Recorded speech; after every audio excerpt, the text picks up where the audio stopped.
Far from the Madding Crowd by Thomas Hardy, Chapter 3. A girl on horseback. Conversation. The sluggish day began to break. Even its position terrestrially is one of the elements of a new interest, and for no particular reason save that the incident of the night had occurred there, Oak went again into the plantation. Lingering and musing here, he heard the steps of a horse at the foot of the hill, and soon there appeared in view an auburn pony with a girl on its back, ascending by the path leading past the cattle shed. She was the young woman of the night before. Gabriel instantly thought of the hat she had mentioned as having lost in the wind. Possibly she had come to look for it. He hastily scanned the ditch, and after walking about 10 yards along it, found the hat among the leaves. Gabriel took it in his hand and returned to his hut. Here he ensconced himself, and peeped through the loophole in the direction of the rider's approach. She came up and looked around, then on the other side of the hedge. Gabriel was about to advance and restore the missing article, when an unexpected performance induced him to suspend the action for the present. The path, after passing the cowshed, bisected the plantation. It was not a bridle path, merely a pedestrian's track, and the boughs spread horizontally at a height not greater than 7 feet above the ground, which made it impossible to ride erect beneath them.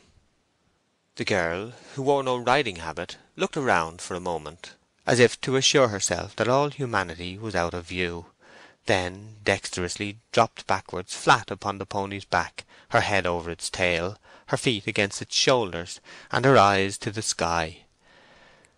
The rapidity of her glide into this position was that of a kingfisher, its noiselessness that of a hawk. Gabriel's eyes had scarcely been able to follow her. The tall, lank pony seemed used to such doings, and ambled along unconcerned. Thus she passed under the level boughs. The performer seemed quite at home anywhere between a horse's head and its tail, and the necessity for this abnormal attitude having ceased with the passage of the plantation, she began to adopt another, even more obviously convenient than the first. She had no side saddle, and it was very apparent that a firm seat upon the smooth leather beneath her was unattainable sideways. Springing to her accustomed perpendicular like a bowed sapling, and satisfying herself that nobody was in sight, she seated herself in the manner demanded by the saddle, though hardly expected of the woman, and trotted off in the direction of Tunhill Mill. Oak was amused, perhaps a little astonished, and hanging up the hat in his hut, went again among his ewes. An hour passed. The girl returned, properly seated now, with a bag of bran in front of her. On nearing the cattle shed she was met by a boy bringing a milking pail, who held the reins of the pony whilst she slid off. The boy led away the horse, leaving the pail with the young woman. Soon soft spurts alternating with loud spurts came in regular succession from within the shed, the obvious sounds of a person milking a cow. Gabriel took the lost hat in his hand and waited beside the path she would follow in leaving the hill. She came, the pail in one hand, hanging against her knee. The left arm was extended as a balance, enough of it being shown bare to make Oak wish that the event had happened in the summer, when the whole would have been revealed.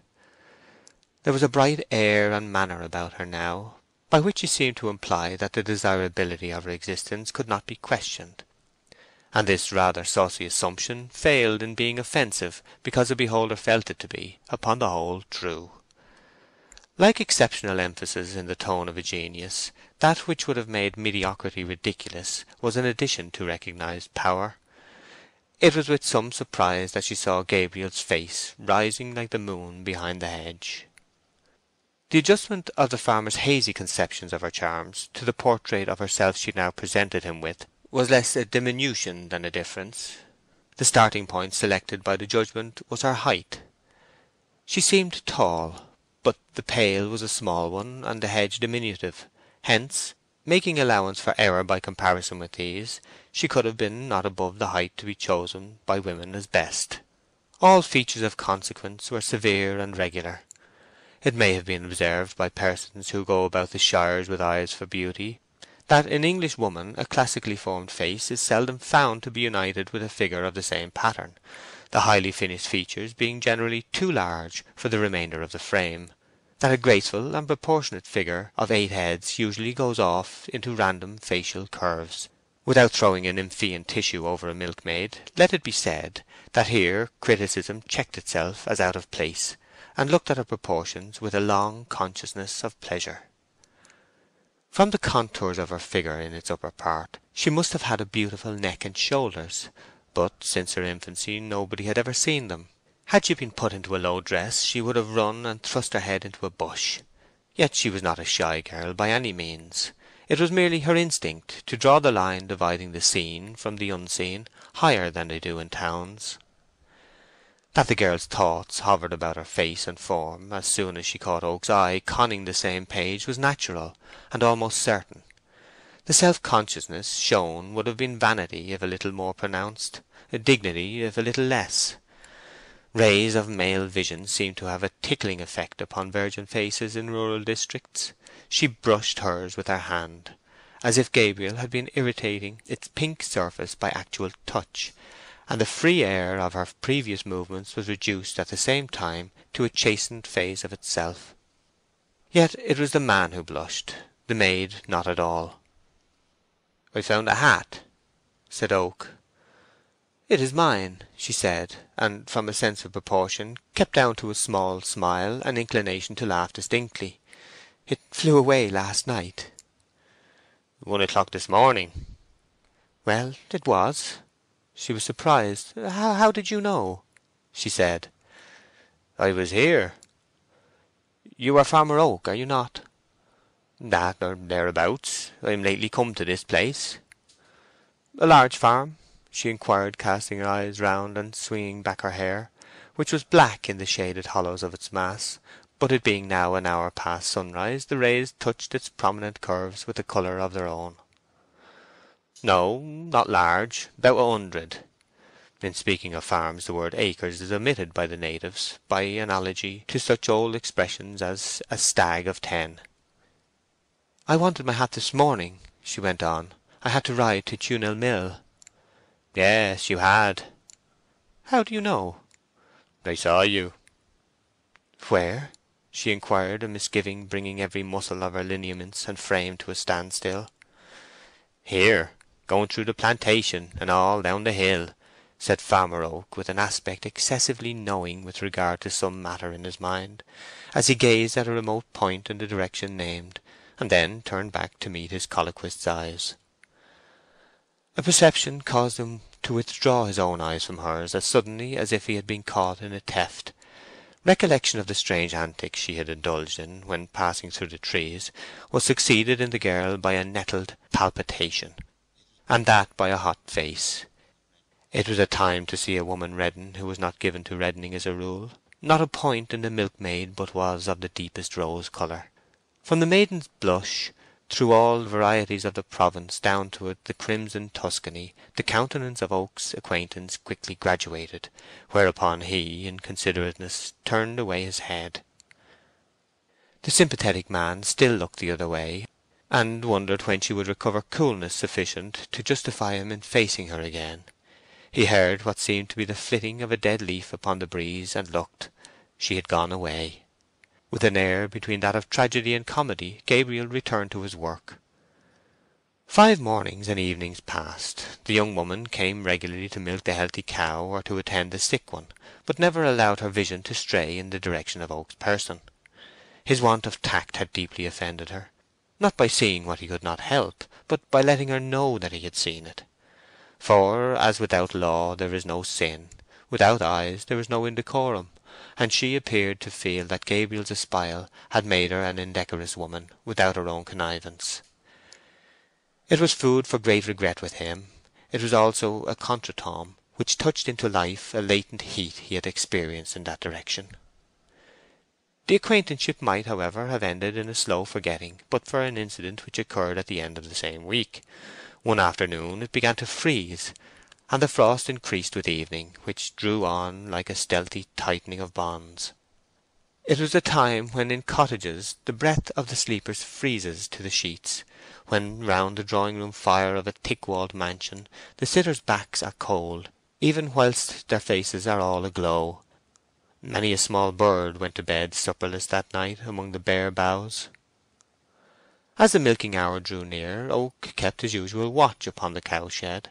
At last he felt cold, and shaking an extra quantity of bedding around the yearling ewes, he entered the hut and heaped more fuel upon the stove.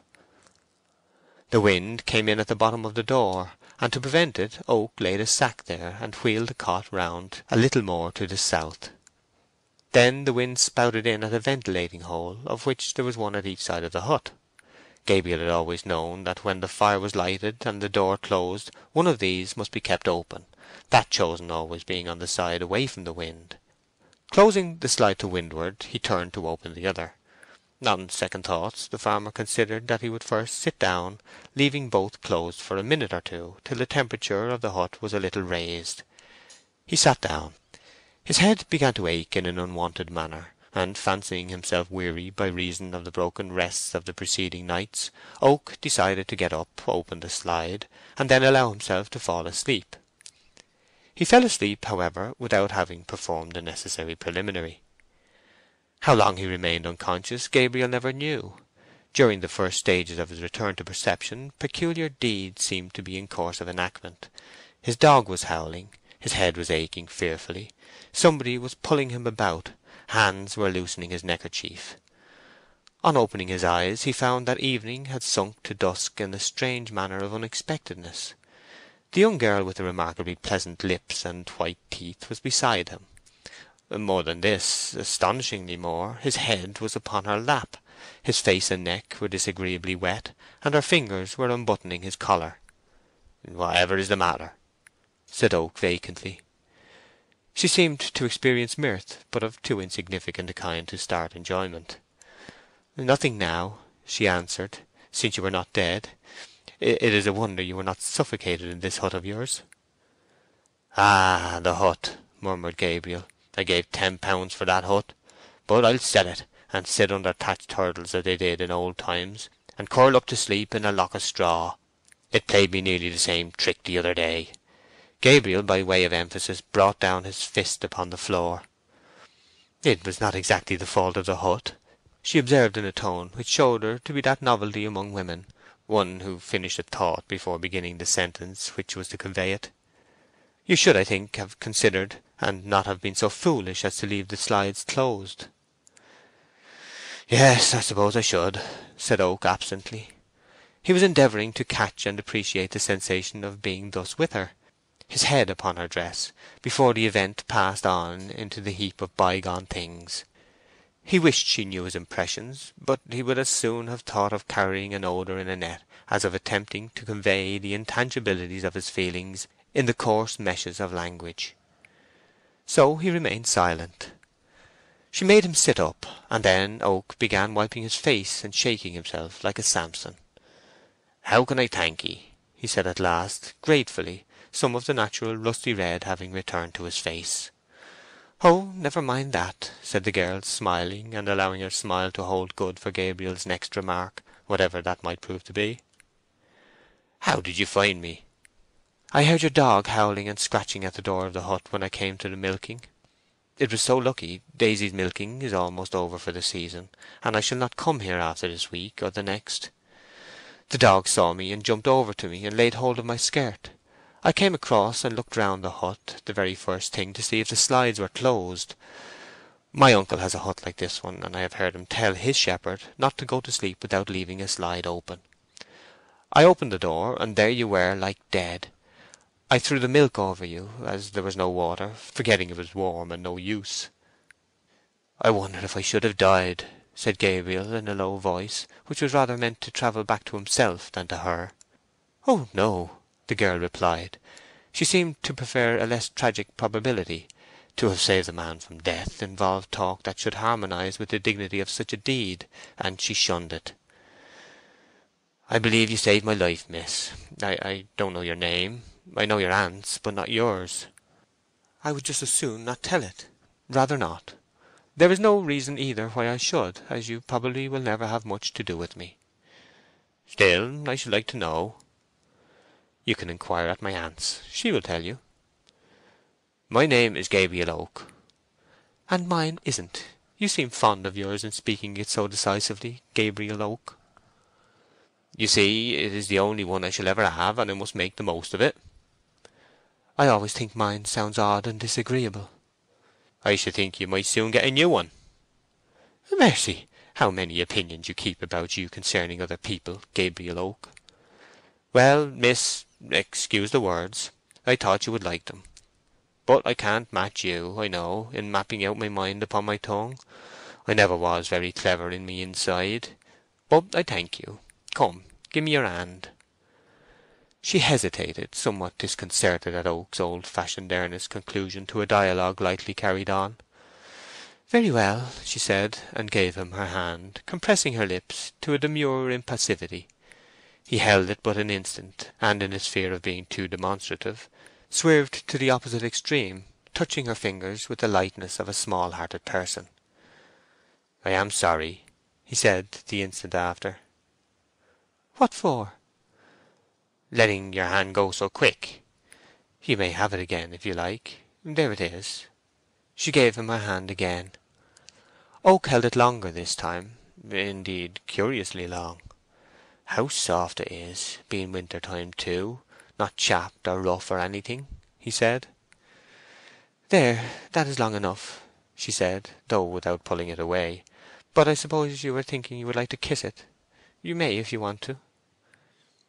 "I wasn't thinking of any such thing," said Gabriel simply. "But I will." "That you won't." She snatched back her hand. Gabriel felt himself guilty of another want of tact. "Now find out my name," she said teasingly, and withdrew. Chapter 4. Gabriel's resolve, the visit, the mistake. The only superiority in women that is tolerable to the rival sex is, as a rule, that of the unconscious kind, but a superiority which recognizes itself may sometimes please by suggesting possibilities of capture to the subordinated man. This well-favoured and comely girl soon made appreciable inroads upon the emotional constitution of young Farmer Oak. Love being an extremely exacting usurer, a sense of exorbitant profit spiritually by an exchange of hearts being at the bottom of pure passions, as that of exorbitant profit bodily or material is at the bottom of those of lower atmosphere. Every morning Oak's feelings were as sensitive as the money market in calculations upon his chances. His dog waited for his meals in a way so like that in which Oak waited for the girl's presence that the farmer was quite struck with the resemblance, felt it lowering, and would not look at the dog. However, he continued to watch through the hedge for her regular coming, and thus his sentiments towards her were deepened without any corresponding effect being produced upon herself. Oak had nothing finished and ready to say as yet, and not been able to frame love phrases which end where they begin, passionate tales, full of sound and fury, signifying nothing. He said no word at all. By making inquiries he found that the girl's name was Bathsheba Everdene, and that the cow would go dry in about 7 days. He dreaded the 8th day. At last the 8th day came. The cow had ceased to give milk for that year, and Bathsheba Everdene came up the hill no more. Gabriel had reached a pitch of existence he could never have anticipated a short time before. He liked saying Bathsheba as a private enjoyment instead of whistling. Turned over his taste to black hair, though he had sworn by brown ever since he was a boy. Isolated himself till the space he filled in the public eye was contemptibly small. Love is a possible strength in an actual weakness. Marriage transforms a distraction into a support, the power of which should be, and happily often is, in direct proportion to the degree of imbecility it supplants. Oak began now to see light in this direction, and said to himself, "I'll make her my wife, or upon my soul I shall be good for nothing." All this while he was perplexing himself about an errand on which he might consistently visit the cottage of Bathsheba's aunt. He found his opportunity in the death of a ewe, mother of a living lamb. On a day which had a summer face and a winter constitution, a fine January morning, when there was just enough blue sky visible to make cheerfully disposed people wish for more, and an occasional gleam of silvery sunshine, Oak put the lamb into a respectable Sunday basket, and stalked across the fields to the house of Mrs. Hurst, the aunt, George the dog walking behind, with a countenance of great concern at the serious turn pastoral affairs seemed to be taking. Gabriel had watched the blue wood smoke curling from the chimney with strange meditation. At evening he had fancifully traced it down the chimney to the spot of its origin, seen the hearth and Bathsheba beside it in her outdoor dress, for the clothes she had worn on the hill were by association equally with her person included in the compass of his affection. They seemed at this early time of his love a necessary ingredient of the sweet mixture called Bathsheba Everdene. He made a toilette of a nicely adjusted kind, of a nature between the carefully neat and the carelessly ornate, of a degree between fine market day and wet Sunday selection. He thoroughly cleaned his silver watch chain with whiting, put new lacing straps to his boots, looked to the brass eyelet holes, went to the inmost heart of the plantation for a new walking stick, and trimmed it vigorously on his way back, took a new handkerchief from the bottom of his clothes-box, put on the light waistcoat patterned all over with sprigs of an elegant flower uniting the beauties of both rose and lily without the defects of either, and used all the hair oil he possessed upon his usually dry, sandy, and inextricably curly hair, till he had deepened it to a splendidly novel colour between that of guano and Roman cement, making it stick to his head like mace round a nutmeg, or wet seaweed round a boulder after the ebb. Nothing disturbed the stillness of the cottage save the chatter of a knot of sparrows on the eaves. One might fancy scandal and rumour to be no less the staple topic of these little coteries on roofs than of those under them.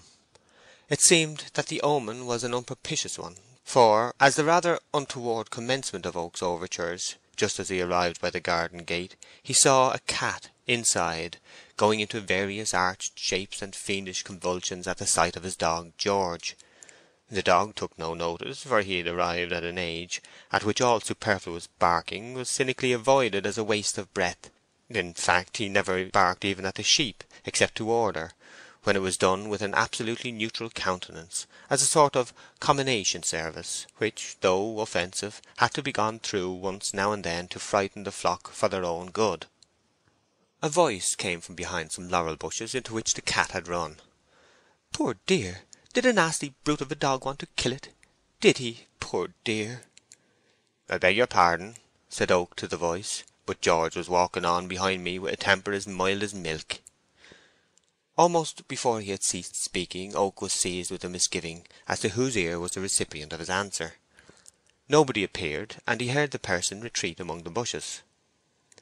Gabriel meditated, and so deeply that he brought small furrows into his forehead by sheer force of reverie. Where the issue of an interview is as likely to be a vast change for the worse as for the better, any initial difference from expectation causes nipping sensations of failure. Oak went up to the door a little abashed. His mental rehearsal and the reality had had no common grounds of opening. Bathsheba's aunt was indoors. "Will you tell Miss Everdene that somebody would be glad to speak to her?" said Mr. Oak. Calling oneself merely somebody, without giving a name, is not to be taken as an example of the ill-breeding of the rural world. It springs from a refined modesty, of which townspeople with their cards and announcements have no notion whatever. Bathsheba was out. The voice had evidently been hers. "Will you come in, Mr. Oak?" "Oh, thank ye," said Gabriel, following her to the fireplace. "I brought a lamb for Miss Everdene. I thought she might like one to rear. Girls do." "She might," said Mrs. Hurst musingly, "though she's only a visitor here. If you will wait a minute, Bathsheba will be in." "Yes, I will wait," said Gabriel, sitting down. "The lamb isn't really the business I came about, Mrs. Hurst. In short, I was going to ask her if she'd like to be married." "And were you indeed?" "Yes, because if she would, I should be very glad to marry her. Do you know if she's got any other young man hanging about her at all?" "Let me think," said Mrs. Hurst, poking the fire superfluously. "Yes, bless you, ever so many young men. You see, Farmer Oak, she's so good-looking, and an excellent scholar besides. She was going to be a governess once, you know, only she was too wild. Not that her young men ever come here, but, Lord, in the nature of women, she must have a dozen." "Oh, that's unfortunate," said Farmer Oak, contemplating a crack in the stone floor with sorrow. "I'm only an everyday sort of man, and my only chance was in being the first comer. Well, there's no use in my waiting, for that was all I came about, so I'll take myself off home along, Mrs. Hurst." When Gabriel had gone about 200 yards along the down, he heard a "Hi, hi!" uttered behind him in a piping note of more treble quality than that in which the exclamation usually embodies itself when shouted across a field. He looked round and saw a girl racing after him, waving a white handkerchief. Oak stood still, and the runner drew nearer. It was Bathsheba Everdene. Gabriel's colour deepened. Hers was already deep, not, as it appeared, from emotion, but from running. "Farmer Oak," she said, pausing for want of breath, pulling up in front of him with a slanted face, and putting her hand to her side. "I have just called to see you," said Gabriel, pending her further speech. "Yes, I know that," she said, panting like a robin, her face red and moist from her exertions, like a peony petal before the sun dries off the dew. "I didn't know you had come to ask to have me, or I should have come in from the garden instantly. I ran after you to say that my aunt made a mistake in sending you away from courting me." Gabriel expanded. "I'm sorry to have made you run so fast, my dear," he said, with a grateful sense of favours to come. "Wait a bit till you found your breath." "It was quite a mistake, Aunt's telling you I had a young man already," Bathsheba went on. "I haven't a sweetheart at all, and I never had one. And I thought that, as times go with women, it was such a pity to send you away thinking that I had several." "Really and truly I am glad to hear that," said Farmer Oak, smiling one of his long, special smiles, and blushing with gladness.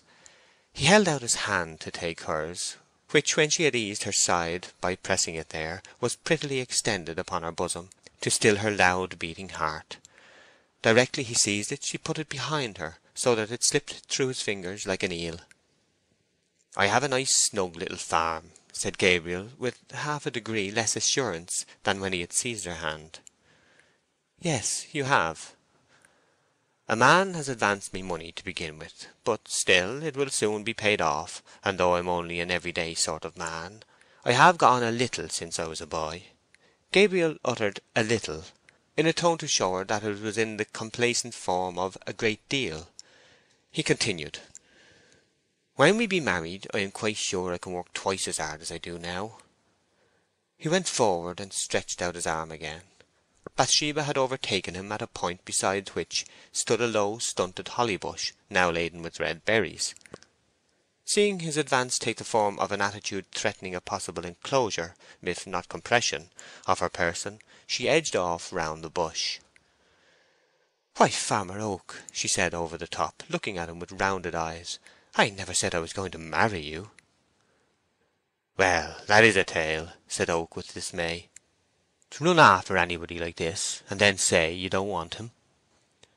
"What I meant to tell you was only this," she said eagerly, and yet half conscious of the absurdity of the position she had made for herself, "that nobody has got me yet as a sweetheart, instead of my having a dozen, as my aunt said. I hate to be thought of as men's property in that way, though possibly I shall be had some day. Why, if I'd wanted you, I shouldn't have run after you like this. 'Twould have been the forwardest thing. But there was no harm in hurrying to correct a piece of false news that had been told you." "Oh, no, no harm at all. But there is such a thing as being too generous in expressing a judgment impulsively," and Oak added, with a more appreciative sense of all the circumstances, "Well, I am not quite certain there was no harm." "Indeed, I hadn't time to think before starting whether I wanted to marry or not, for you'd have been gone over the hill." "Come," said Gabriel, freshening again, "think a minute or two. I'll wait a while, Miss Everdene. Will you marry me? Do, Bathsheba. I love you far more than common." "I'll try to think," she observed rather more timorously. "If I can think out of doors. My mind spreads away so." "But you can give a guess." "Then give me time." Bathsheba looked thoughtfully into the distance, away from the direction in which Gabriel stood. "I can make you happy," he said to the back of her head, across the bush. "You shall have a piano in a year or two. Farmers' wives are getting to have pianos now, and I'll practise up the flute right well to play with you in the evenings." "Yes, I should like that." "And have one of those little 10-pound gigs for market, and nice flowers and birds, cocks and hens, I mean, because they be useful," continued Gabriel, feeling balanced between poetry and practicality. "I should like it very much." "And a frame for cucumbers, like a gentleman and lady." "Yes." "And when the wedding was over, we'd have it put in the newspapers list of marriages." "Dearly, I should like that." "And the babies in the berths, every man jack of 'em, and at home by the fire, whenever you look up, there I shall be, and whenever I look up, there will be you." "Wait, wait, and don't be improper." Her countenance fell, and she was silent a while. He regarded the red berries between them over and over again, to such an extent that holly seemed in his after life to be a cipher signifying a proposal of marriage. Bathsheba decisively turned to him. "No, 'tis no use," she said. "I don't want to marry you." "Try." "I have tried hard all the time I've been thinking, for a marriage would be very nice in one sense. People would talk about me, and think I had won my battle, and I should feel triumphant, and all that. But a husband—" "Well?" "Why, he'd always be there, as you say. Whenever I looked up, there he'd be." "Of course he would. I, that is." "Well, what I mean is that I shouldn't mind being a bride at a wedding, if I could be one without having a husband. But since a woman can't show off in that way by herself, I shan't marry, at least yet." "That's a terrible wooden story." At this criticism of her statement, Bathsheba made an addition to her dignity by a slight sweep away from him. "'Pon my heart and soul, I don't know what a maid can say stupider than that," said Oak. "But, dearest," he continued in a palliative voice, "don't be like it." Oak sighed a deep, honest sigh, none the less so in that, being like the sigh of a pine plantation, it was rather noticeable as a disturbance of the atmosphere. "Why won't you have me?" he appealed, creeping round the holly to reach her side. "I cannot," she said, retreating. "But why?" he persisted, standing still at last in despair of ever reaching her, and facing over the bush. "Because I don't love you." "Yes, but—" She contracted a yawn to an inoffensive smallness, so that it was hardly ill-mannered at all. "I don't love you," she said. "But I love you, and as for myself, I am content to be liked." "Oh, Mr. Oak, that's very fine. You'd get to despise me." "Never," said Mr. Oak, so earnestly that he seemed to be coming by the force of his words straight through the bush and into her arms. "I shall do one thing in this life, one thing certain, that is, love you, and long for you, and keep wanting you till I die." His voice had a genuine pathos now, and his large brown hands perceptibly trembled. "It seems dreadfully wrong not to have you when you feel so much," she said with a little distress, and looking hopelessly around for some means of escape from her moral dilemma. "How I wish I hadn't run after you!" However, she seemed to have a short cut for getting back to cheerfulness, and set her face to signify archness. "It wouldn't do, Mr. Oak. I want somebody to tame me. I am too independent, and you would never be able to, I know."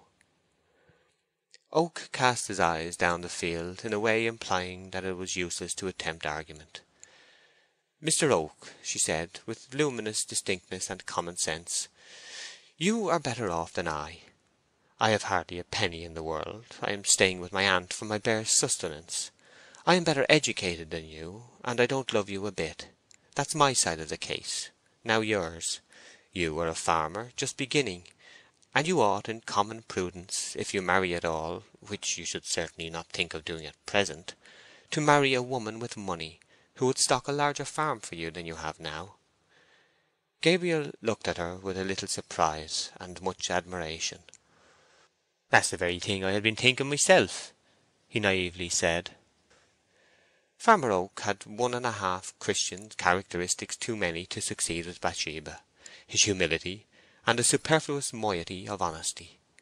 Bathsheba was decidedly disconcerted. "Well, then, why did you come and disturb me?" she said almost angrily, if not quite, an enlarging red spot rising in each cheek.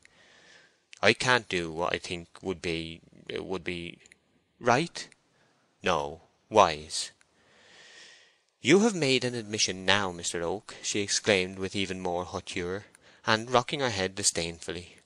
"After that, do you think I could marry you? Not if I know it." He broke in passionately. "But don't mistake me like that. Because I am open enough to own what every man in my shoes would have thought, you make your colours come up your face and get crabbed with me. That about your not being good enough for me is nonsense. You speak like a lady, all the parish notice it, and your uncle at Weatherbury is, I have heard, a large farmer, much larger than ever I shall be. May I call in the evening, or will you walk along with me o' Sundays? I don't want you to make up your mind at once if you'd rather not." "No, no, I cannot. Don't press me any more, don't. I don't love you, so 'twould be ridiculous," she said with a laugh. No man likes to see his emotions the sport of a merry-go-round of skittishness. "Very well," said Oak firmly, with the bearing of one who is going to give his days and nights to Ecclesiastes for ever. "Then I'll ask you no more.